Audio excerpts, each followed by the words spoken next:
Trong mọi cuộc chiến, điều còn lại sau cùng không phải chiến thắng, mà là những nỗi đau phải được chữa lành. Đầu năm 1964, miền Nam Việt Nam chao đảo bởi những cuộc đảo chính liên tiếp. Còn ở miền Bắc, mặt trận giải phóng lớn mạnh từng ngày. Tổng thống Lyndon B. Johnson lo ngại Sài Gòn chỉ còn là vấn đề thời gian. Nhưng công chúng Mỹ vừa trải qua cú sốc ám sát Tổng thống Kennedy. Không ai muốn bước vào một vũng lầy xa nửa vòng trái đất. Washington cần một lý do, một biến cố đủ lớn để Quốc hội phải gật đầu. Và rồi cái tên ấy xuất hiện. Sự kiện Vịnh Bắc Bộ. Tấn công thật sự, hay sự hiểu lầm bị chính trị hóa? Nhiều tài liệu giải mật sau này từ Pentagon Paper đến báo cáo National Security Agency đều cho thấy sự thật đêm ấy chưa bao giờ hết tranh cãi. Màn sương mù chính trị bao trùm lấy lịch sử, và Việt Nam đứng trước cuộc đối đầu với siêu cường số một thế giới. Một tín hiệu nhiễu, một quả đạn pháo bắn trong đêm tối, đôi khi đủ để xoay chuyển vận mệnh của cả một quốc gia. 02 tháng 8 năm 1964, chiến hạm Mỹ Maddox đang thực hiện nhiệm vụ tình báo DeSoto Patrol tại Vịnh Bắc Bộ, liên quan đến hoạt động bí mật Operation 34A. Mỹ tuyên bố Maddox bị tàu phóng lôi Bắc Việt tấn công. Việt Nam Dân Chủ Cộng Hòa khẳng định Maddox xâm phạm hải phận và họ chỉ đáp trả khi bị đe dọa. Một sự kiện, hai cách giải thích trái ngược. Căng thẳng tăng đến đỉnh điểm. Đêm 04 tháng 8, Maddox và USS Turner Joy báo cáo tiếp tục bị tấn công. Sóng to, mưa lớn, radar nhiễu loạn. Nhưng đạn pháo vẫn được bắn về phía bóng tối vô địch. Những tài liệu tín hiệu giải mật của National Security Agency sau này cho thấy rất có thể tất cả chỉ là bóng ma trên radar. Đây không còn là một chuyến tuần tra, mà là phép thử giữa hai hệ tư tưởng lớn nhất thế kỷ 20. Những nghi vấn ngay trên chiến hạm. Phi công yểm trợ báo về, không thấy bất kỳ tàu địch nào. Hạm trưởng Herrick gửi tín điện khẩn. Có thể radar nhầm lẫn. Các báo cáo này được giải mật nhiều năm sau bởi phía Hoa Kỳ. Nhưng tại Washington, những tín hiệu nghi ngờ ấy đã bị phớt lờ. Không cần kiểm chứng, không cần chờ đợi. Một sự kiện chưa rõ ràng trở thành cái cớ hoàn hảo. Khi sự thật mơ hồ, quyền lực sẽ chọn thứ có lợi cho mình. Tại Nhà Trắng, Tổng thống Mỹ Lyndon B. Johnson xuất hiện trên truyền hình, tuyên bố đanh thép. Mỹ bị tấn công vô cớ tại Vịnh Bắc Bộ. Lập tức kích hoạt làn sóng phẫn nộ trong công chúng. Thế giới tự do đang bị khiêu khích. Vậy rốt cuộc, đêm ngày 4 tháng 8 năm 1964 ở Vịnh Bắc Bộ chuyện gì đã thật sự xảy ra? Liệu USS Maddox và USS Turner Joy có thực sự bị tấn công? Nhưng rồi, những bí mật dần lộ ra. Hồ sơ Lầu Năm Góc được The New York Times công bố trước công luận vào năm 1971 đã phơi bày một sự thật chua chát.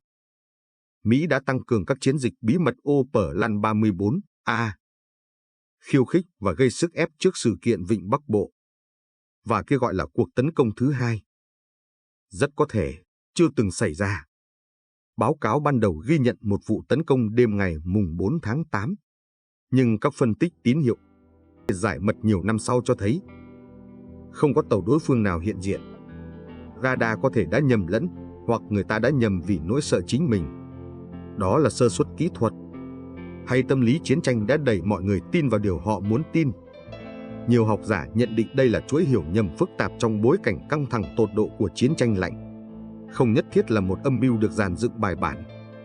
Nhưng trong bóng tối chính trị, đôi khi điều người ta cần tin quan trọng hơn điều đang thật sự diễn ra.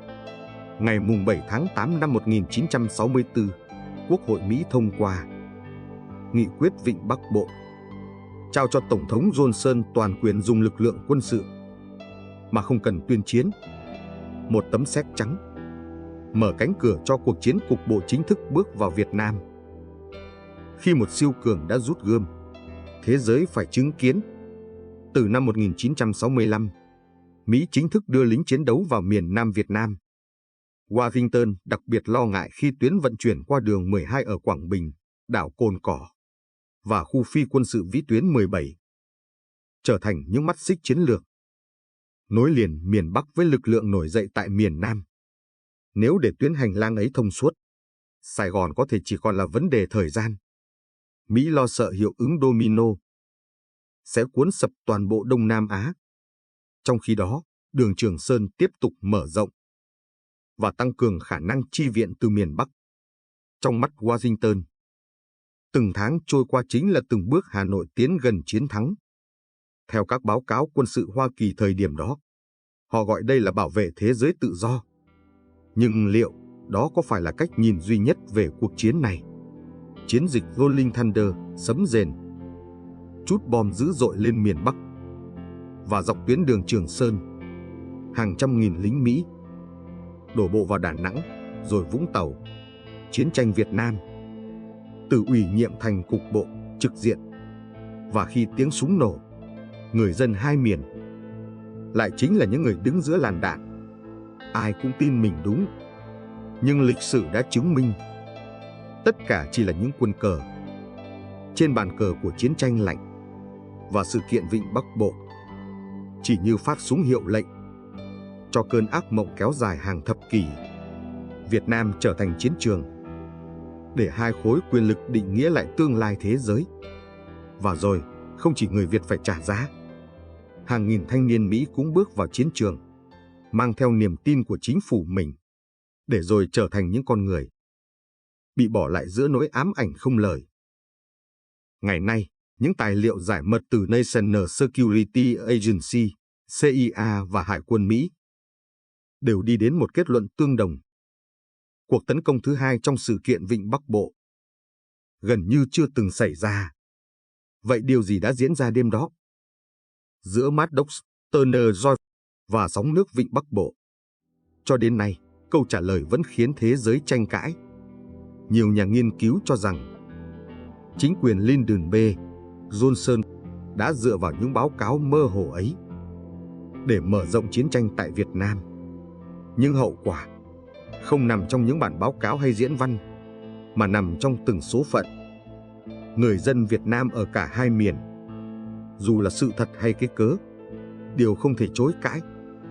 Nỗi đau của một dân tộc đã kéo dài qua nhiều thế hệ.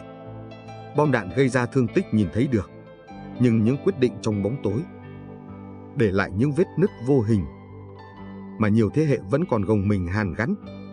Liệu quyết định ấy có phải là điều không thể tránh khỏi? Trong thời điểm lịch sử đó, vì sao Sài Gòn từng hoa lệ lại đối diện những đổi thay xã hội sâu rộng chưa từng có? Tập 7 khi sự can thiệp của Mỹ thay đổi xã hội miền Nam. Hãy đón xem trên Tâm Linh Kỳ Mộc.